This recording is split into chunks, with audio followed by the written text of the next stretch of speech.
Welcome to Breaking News. I'm Miley, and I will bring for you latest news on today. Republicans have a pre-existing conditions problem in the 2018 midterms, and they know it.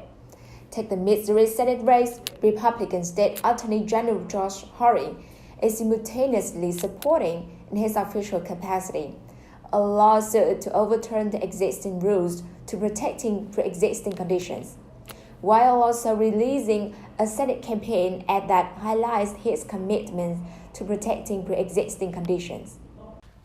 It's 360-degree head-turning spin, but is still appearing in critical Senate, House, and Governor's campaigns across the country.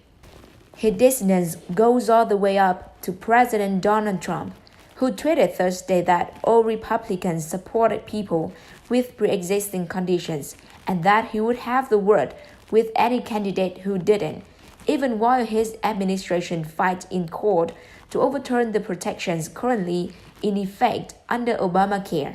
This is a big change. For 8 years, Democrats have been on the defensive from the official Republican position.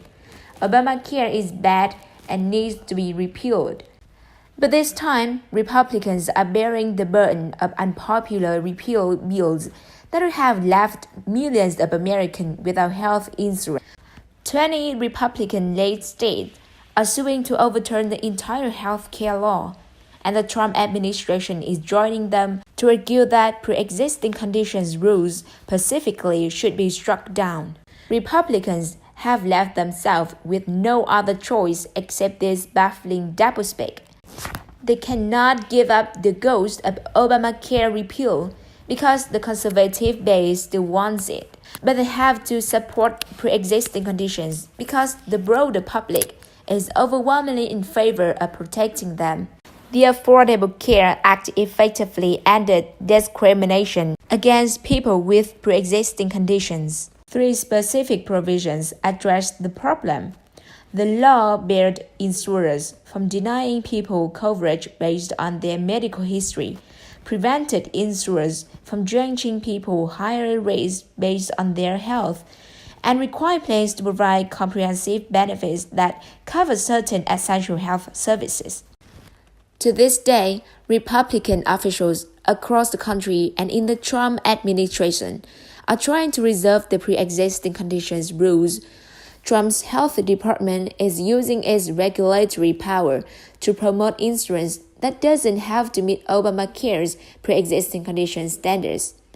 Never mind the practical problem of simply promising you will pass the major piece of health care legislation, or that experts say Republicans' health care plans would not do what is necessary to keep these protections, to provide comprehensive coverage and make it more affordable.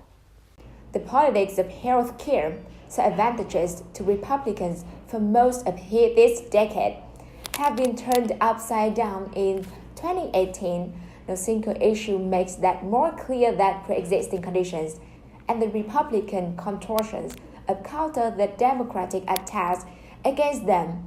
If you want to find more information to decision who is the winner in this next election, please follow us in this channel.